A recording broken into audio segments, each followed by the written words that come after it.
receive, the systems of support they create, and popular culture. Advice. Mormon notes that popular culture subjects single black women to all manner of advice on how to get a man. For instance, Steve Harvey's act like a lady, think like a man. You guys got to understand that this stuff is, like I said, when I tell you guys this stuff has been marketed to black women, you got to understand who does it benefit for you guys to stay by yourself? It benefits who? It doesn't benefit black men.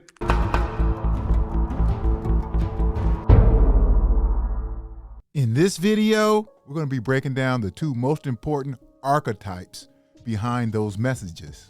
For singlehood, it's the I don't need a man boss babe mindset. For crime, it's the gangster mentality. Okay, we're going to break it down. And we're going to see if we can answer the questions Kevin raised. Who actually benefits from pushing these narratives? Who? Because look at what is being pushed to the forefront of the black culture every day on social media. Real women hustle and they don't worry about what a man bring. I got this. I don't need a man to fix my car. I'll just go to the mechanic. But listen, everything I do now isn't about pleasing some man, and that makes me feel so empowered. I can come and go as I please. Can anyone tell me why these two archetypes, the I don't need a man boss babe and the gangster, why have these mentalities been pushed on our youth for decades? They have been the most destructive and divisive to the black family. Now listen to this woman explain to Kevin why she thinks this happened. This conversation is very important for us as black people. I'm sorry. What we have to realize as black people is that there are powers that be that do not want us to get access to wealth. And one of the best ways to obtain financial freedom for your family is to actually have a unit that stays together within marriage and then pass on those values and then have your kids also get married and combine those household incomes together. Because before the 1970s, black marriage rates were at an all-time high. One of the fastest ways to see marriage rates drop in a community is to desensitize masculine behavior in women and to condition men not to prioritize their families and create templates for both. The goal isn't to influence everybody, just enough people to fit the agenda. You don't change culture overnight. You normalize the behavior slowly, first through television, where the socialization process was built, repeated, and reinforced, quietly integrating the sassy behavior into the culture. Dee from What's Happening, the rebellious sister who constantly challenged her brother and pushed his buttons. Thelma from Good Times, ooh, she fine. The outspoken, strong-willed sister who argues with her brother and belittles him all the time. Florence, the maid from the Jeffersons, the sharp-tongued, sassy housekeeper who talks to her boss like she was the one in charge. And Aunt Esther from Sanford and Son, the outspoken, righteous woman who constantly lectured and bantered Fred. Be the head, old pickle-eyed fool. You are unholy sinner and a heathenish foul Philistine. You bean-eating bear hugger. You a heathen, Fred Sanford. Old senile heathen. I'll unscrew your arm from your shoulder and beat your brains out. You just keep sucking on that sucker. And when I pull your chain, you bark. I can't lie. All that back and forth between those characters was always funny and pure gold. But we have to be honest with ourselves. This was setting the early stages for the masculine black woman, the loud, defiant, talk back to you woman.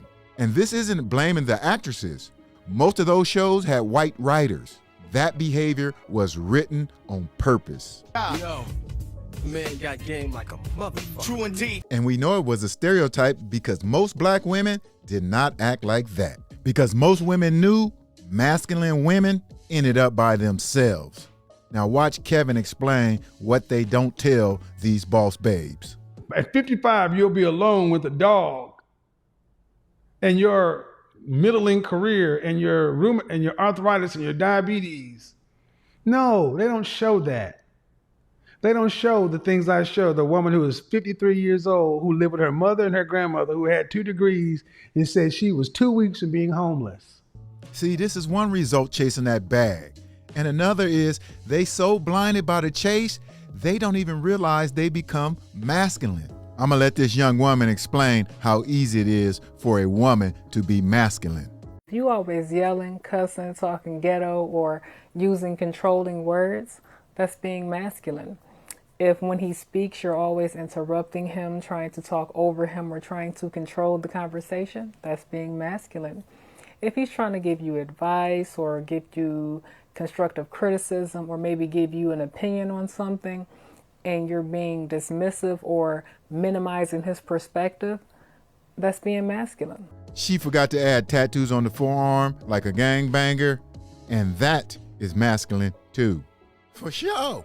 But masculine behavior has been embedded in the black woman for a very long time in many different ways. Through the movies, the prototype for the strong, independent black woman. Foxy Brown, strong, independent, stylish, empowering. Cleopatra Jones, black female action hero, independent, empowering, marketed to young women. Diana Ross in Mahogany, ambitious, glamorous, career focused, while still being stylish, empowering, independent black woman. Damn, she looked more gangster than me. This was the start of sending subtle messages to young women about how to act. At the same time, for the men, as life issues piled up, some men took the easy way out. Many turned to things that made them feel better about themselves. And it's very easy to socialize a vulnerable mind through what they see. And everybody knows men are visual. If you want to market something to them, you market sex appeal. You are unholy sinner and a heathenish foul Philistine. And the best way to do it is covert marketing. Marketing where the truth is hidden or disguised so people don't realize they're being influenced. Everybody responds differently. It's like if a hamburger commercial come on, if you're hungry, you will see it and think, damn, I want a burger now. But if you're not, you don't. Now watch how it works. I'm watching. Look at some of the high-profile homemakers from the 1970s shows. Nothing wrong with those TV wives, but they weren't sexualized. Now look at how women in the street life were portrayed. Bold, dangerous, unapologetic. They commanded attention in every scene. These images weren't just entertainment. They were shaping ideas about power and what waited for a man who chose the gangster life. That's original. I'm talking about what happened at your apartment the other day. Oh, well, see, there was a couple of cousins of mine with no manners. I mean, see, my pop's laid up with consumption, and every time he starts to go under, well, they come running for me. I mean, even when I'm on the job. Just what is your job, Eddie? See, after scenes like this, even my square ass wanted to be a gangster or a scammer. It's like telling a young man he can get rewarded for acting bad. You are unholy sinner and a heathenish foul Philistine. It followed the incentive shift. When sex, commitment, and family stopped being linked, male responsibility weakened. It's one of the outcomes of a system that stopped rewarding structure and started rewarding bad behavior. That's context, not excuses. And the power structure understood this concept. That's why they flooded the market with images that made the gangster sexually desirable. Not the hardworking man. Thug images were sold everywhere, in books, and I don't mean philosophy or self-help books. I mean street romance novels marketed almost exclusively to black women. Thug this, street boss that, outlaw did this. They made the gangster sexually desirable, and we wonder why some women don't like the nice guy.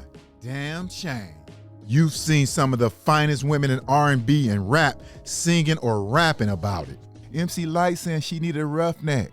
Sierra had songs called Thug Style. Destiny Child said they needed a soldier. If you know what I mean, Eve and Alicia Keys had a song called Gangster Love. Matter of fact, even Alicia Keys' first hit, Falling, in that video, she wasn't going to visit her man at the job. No. And why? Because that's what the women of the time demanded, and the romance in this strong, independent, boss babe life. Listen to Kevin speaking with this woman about how they lied. Just like when I was talking to the young sister that was 27, and she said, I don't think it's marketed to us. It's because it's marketed to you guys in a professional Sex in the City kind of way. This has been a plan since the 60s to sell women products. Cosmopolitan magazine, the chief editor of Cosmopolitan magazine, wrote a book called Subverted about how she felt guilty about lying to women for reproductive choice and sexual freedom and all this other kind of stuff. So, and you know who benefited from it? The rich, the corporations. Not only did they get more labor and profit, but they also gained control over women who ended up dependent on these jobs, gave the jobs everything. Many women out there had no life. And that is exactly what they wanted. With no family, no partners, not much to fall back on. This obsession with work, the need to succeed at all costs, to be the boss babe, isn't just ambition. Kevin breaks down how this job addiction became a trap for so many single professional women.